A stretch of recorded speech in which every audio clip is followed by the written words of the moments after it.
ce qui se passe actuellement, c'est horrible. Horrible parce que nous avons tendance à croire qu'il aurait eu, qu'il devait avoir une agence ou bien d'autres structures d'État d'abord, d'autres structures d'État qui vont abriter les locaux de l'office. Mais grande a été notre surprise d'entendre déjà que c'est AIC, Association interprofessionnelle du coton, qui veut abriter les locaux de l'ONS. Et ça, je pense que nous disons que c'est horrible parce que si le gouvernement prend déjà l'acte de liquider une société d'État, un office d'État, au profit d'une structure privée gérée par une structure privée de qui nous connaissons déjà, et c'est cette structure privée qui va abriter les locaux d'une structure d'État liquidée. C'est horrible et c'est inhumain. C'est inhumain. Des travailleurs sont au chômage. Alors, ça veut dire que le gouvernement et son patron nous ont menti. Ils nous ont menti parce que ils nous ont dit qu'il y aurait des agences qui vont être créées et que l'emploi serait géré sans défaut. Mais grande a été notre surprise de constater que les gens sont licenciés, sont à la maison et puis les locaux sont là, les véhicules, le local est là, les véhicules de la maison sont là, les mobiliers, tout ce qui se trouve au magasin sont là. Quand on parle de liquidation, il faut faire une vente aux enchères. Le liquidateur n'a pas la main pour faire vente aux enchères.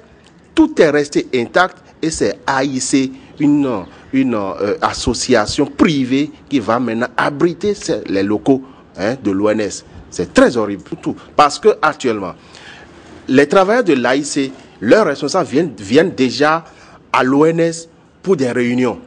Ils ont même demandé les clés déjà pour visiter les bureaux que nous avons à l'ONS. Alors c'est ça qui nous a révoltés. Nous disons qu'on ne peut pas quand même être béninois et être traité de la sorte. Parce que on dit liquidation. Et à liquidation, ça veut dire qu'il faut faire la vente aux enchères de quelques matériels, de quelques mobiliers. Tout est resté intact. Et paraît qu'il y a une autre qui a été signée du ministre au liquidateur pour leur dire de rester dans une marge donnée pour ne pas dépenser tous les fonds de l'office. Vous voyez, les travailleurs sont licenciés, ils n'ont pas de fonds, ils n'ont pas leurs droits. Et puis, ces fonds de l'office sont réservés pour AIC. Vous voyez que c'est horrible ce qui se passe dans le Bénin. L'ONS n'était pas en location. L'ONS est dans son propre environnement. C'est l'ONS même qui a construit le bâtiment qui est là actuellement. C'est lui-même, l'ONS même qui a construit ce bâtiment sur une parcelle publique, une parcelle de l'État.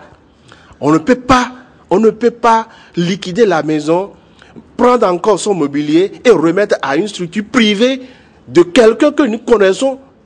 Alors moi, je voudrais demander au chef de l'État et son gouvernement d'être humain et de penser à ce qu'il crée au sein de la population béninoise. Les travailleurs sont à la maison sans droit.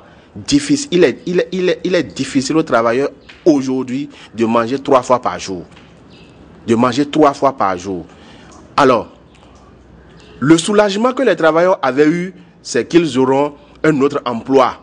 C'est que des agences vont être créées, d'autres structures vont être créées pour les abriter. Mais grande a été leur surprise de se retrouver à la maison, de se retrouver aujourd'hui sans emploi, à l'arrivée du gouvernement de la rupture. Moi, je voudrais lancer un appel à tous les Béninois et à toutes les Béninoises et à tous les travailleurs du monde entier de bien vouloir rester humbles et de prier pour notre pays.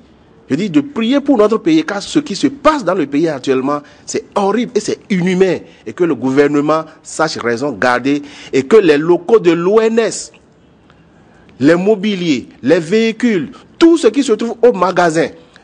Je vous donne quelque chose. À l'arrivée du gouvernement, une décision est sortie à ce que les télévisions, les postes télévisions soient rangés. Tous ces postes télévisions sont rangés et sont actuellement au magasin. Pourquoi ne pas procéder à une vente aux enchères? Pourquoi ne pas procéder à une vente aux enchères des mobiliers qui sont déjà usagés? Pourquoi ne pas procéder à une vente aux enchères des ordinateurs usagés, des réfrigérateurs usagés? Tout est laissé intact et c'est AIC qui viendra abriter le local, c'est AIC qui viendra utiliser tout ce que est patrimoine de l'ONS. C'est horrible et ça nous fait couler des larmes dans nos forts intérieurs.